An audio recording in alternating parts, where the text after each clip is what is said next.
अस्सलामु अलैकुम वरहमतुल्लाहि वबरकातुह। मोहतरम भाइयों, बुजुर्गों और दोस्तों, ये हमारा इस्लाह मुआशरा का 774वां सबक है।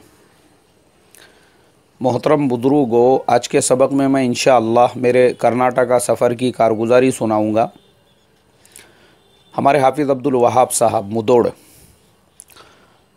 जिनको हमने बागलकोट और बीजापुर ज़िले में इस्लाह मुआशरा फ़ाउंडेशन के मुआविन और हज़रत उस्मान गनी रज़ी अल्लाह ताला अन्हु पेंशन योजना के ज़िम्मेदार तय किया हुआ है, उनकी तरफ से ये तकाज़ा आया, बोले मौलाना हमारे यहाँ पे महालिंगपुर के अंदर वहाँ के कुछ ज़िम्मेदारों ने मिलकर ये मशवरा किया कि भाई शहर में एक ऐसा जलसा रखेंगे जिसमें समाज के दीगर तबक़ात को भी दावत दी जाएंगी ताकि शहर में भाईचारगी बढ़ सके, आपस में प्यार मोहब्बत बढ़ सके।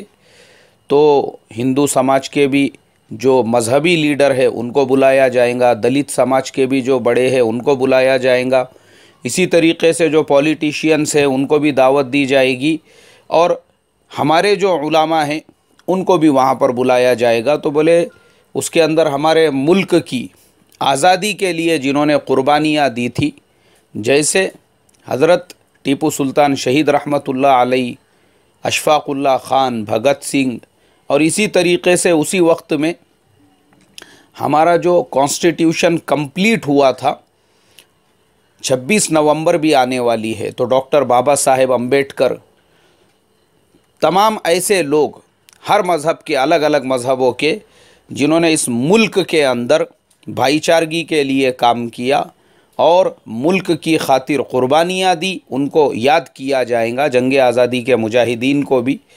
तो हमारी तरफ से आपको भी दावत दी जाती है।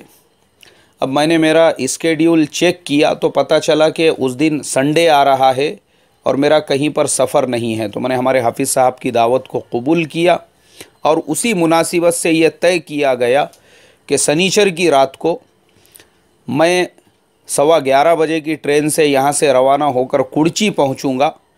वहाँ पे फ़ज्र की नमाज़ तक मैं पहुँच जाऊँगा, हाफिज़ साहब फ़ज्र में वहीं पे पहुँच जाएंगे और फिर वहाँ से हमारा सफ़र हाफिज़ साहब की कार के ज़रिए से आगे के लिए होगा।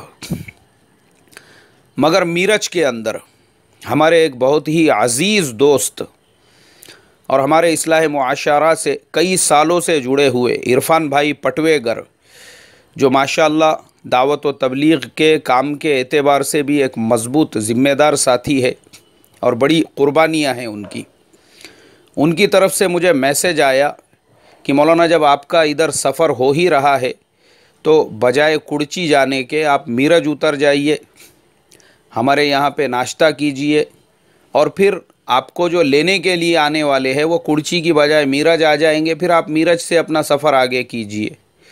मैंने कहा चलेगा ना, कोई हर्ज है ही नहीं, अगर हमारे आने वालों को सहूलत हो। मैंने मशवरा किया और फिर अल्हम्दुलिल्लाह ये तय किया गया कि बजाय कुर्ची के मीरज जाया जाए और मीरज से फिर आगे के लिए कार के ज़रिए से सफ़र हो।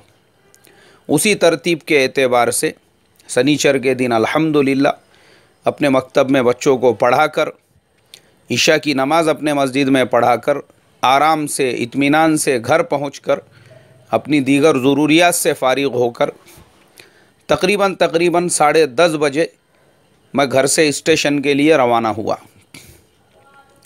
अल्हम्दुलिल्लाह टिकट हमारा ऑलरेडी बना हुआ था और हमने 3 टायर AC के अंदर हमारा टिकट रिज़र्वेशन किया हुआ था। मैं और मेरे बड़े फ़र्जंद वो मेरे साथ में थे, हम सफ़र।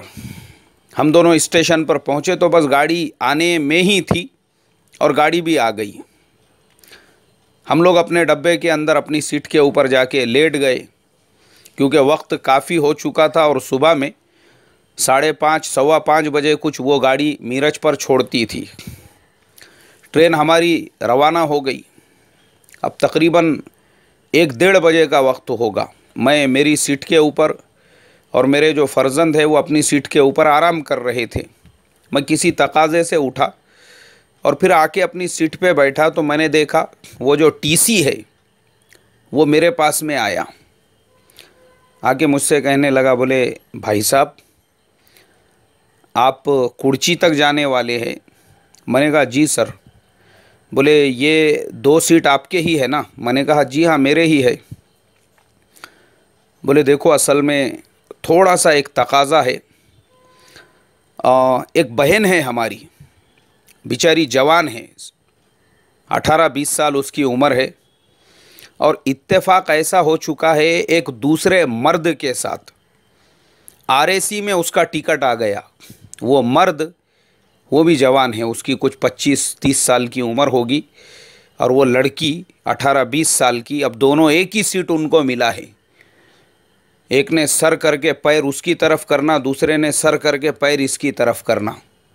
अजनबी है, अनजान है, बहुत बड़ा मसला हो चुका है। अब वो बेचारी जवान बच्ची वो किसी अजनबी मर्द के साथ एक सीट कैसे शेयर करेंगी? मैं बोला सर आप बोलना क्या चाहते हैं?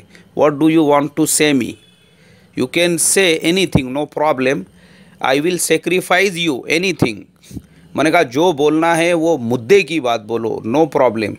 आप ये चाहते हैं कि मैं एक सीट अपनी देकर अपने बेटे को अपने साथ ले लूँ? हाँ बोले सर आप फ़ौरन मेरा जो मंशा था उसको समझ गए। मैंने कहा भाई कोई बहुत बड़ा मसला नहीं है, हम लोग तो मैंने कहा अल्लाह के रास्ते में चलने वाले लोग हैं, चटाइयों पे सोने वाले लोग हैं, ज़रूरत पड़ गई तो ज़मीन पे सोने वाले लोग हैं। मैंने कहा क्या है उसमें ये बीच में? मैं बोला चादर बिछा के मेरे फर्जंद को बोलता हूँ मैंने हसन को आवाज़ दी, वो अपनी सीट पे से उठकर मेरे पास आ गया। मैंने कहा वो सीट छोड़ दे, तू यहाँ आ जा, अपन इधर ही सोएंगे। वो जो टीसी था मेरे मोहतरम दोस्तों, उसने जिस अल्फाज के अंदर हमारा शुक्रिया अदा किया, अभी मैं वो अल्फाज नहीं इस्तेमाल करता हूँ, वो थोड़ा बहुत ज़्यादा एडवांस हो जाएगा। वो इतना ज़्यादा बेचारा ये हुआ, मुतासिर हुआ, उसने फ़ौरन, और वो लड़की भी आई हमारे पास शुक्रिया के लिए। अरे मैं बोला sister no problem, you are like our sister.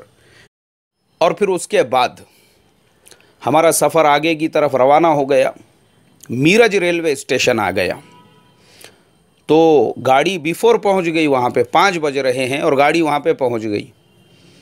अब हसन ने मुझे उठाया, अब्बा अब्बा उठो, बोले मीरज आ गया स्टेशन। मैं बोला मीरज आ गया? हाँ। बोले मैंने मोबाइल में चेक किया, मैंने 5 बजे का अलार्म भी लगाया था। मैं फ़ौरन उठा, अपना सामान वगैरह लेकर जैसे ही हम लोग नीचे उतरे तो वो टीसी प्लेटफॉर्म के ऊपर ही खड़े हुए थे।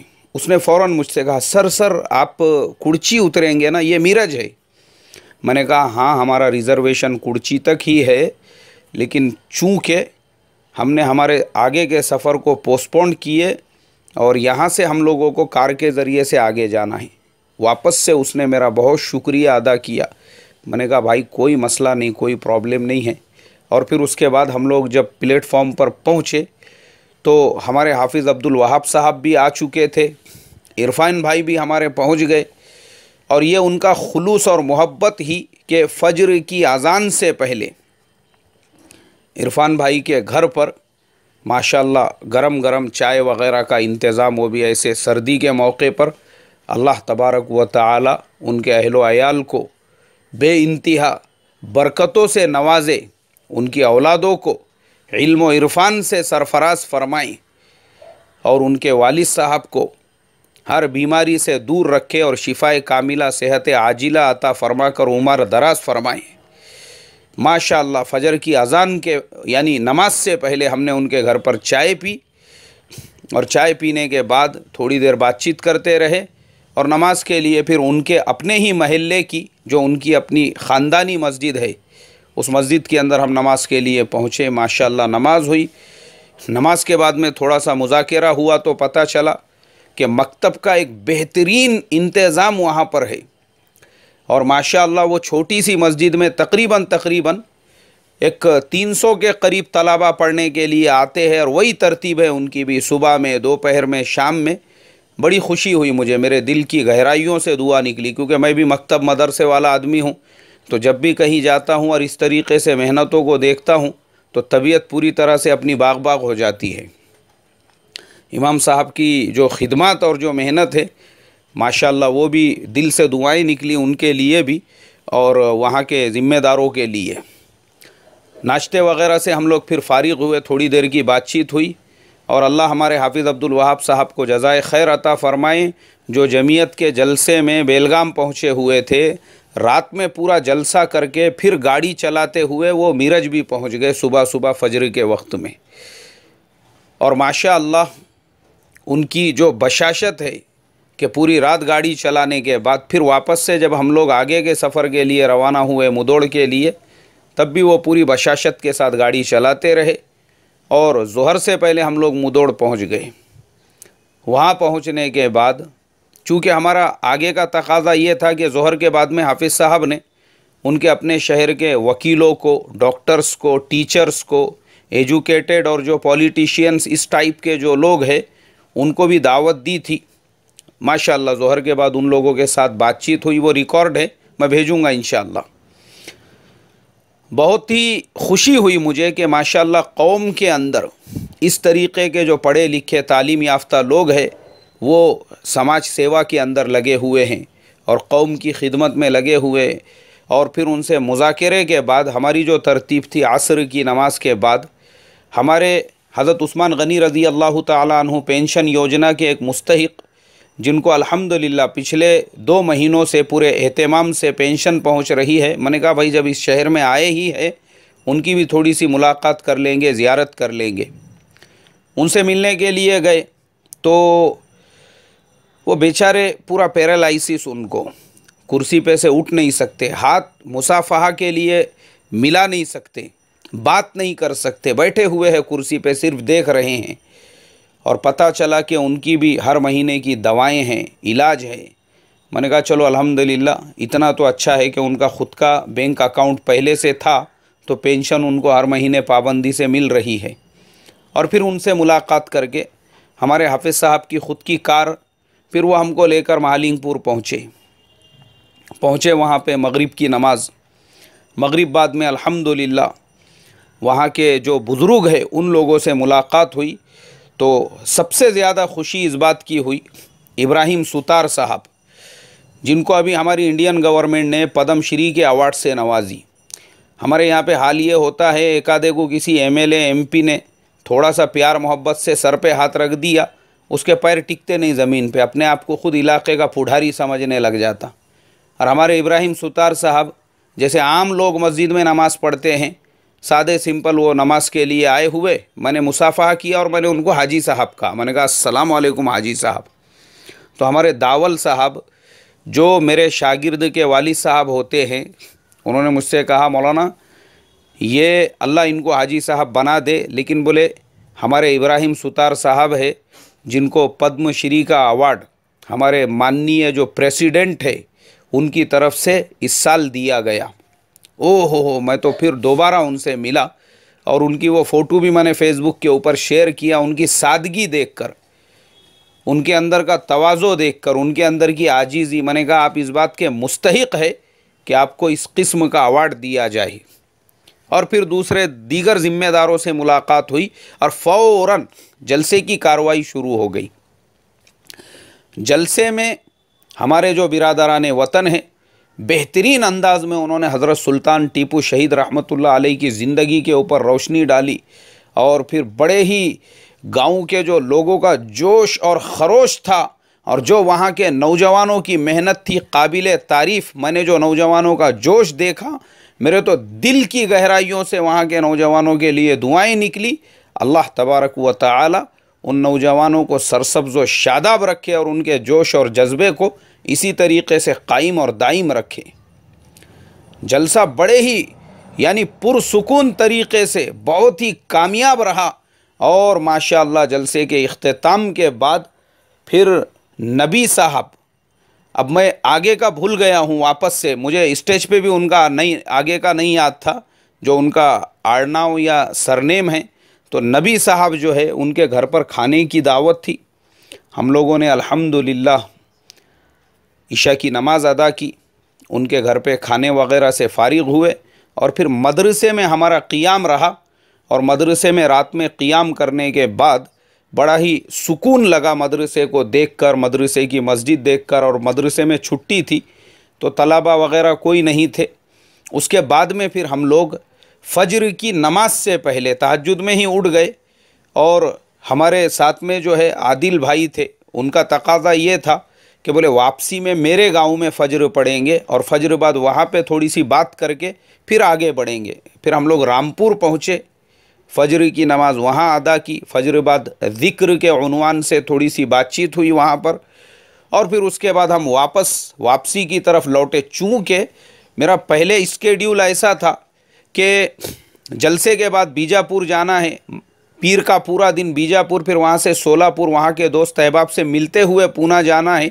लेकिन पूना में हमारे कुछ कौम के हमदर्दों ने एक अहम मजलिस रखी थी, ये जो मुसलमान लड़कियों के मसाइल चल रहे हैं उसके सिलसिले में।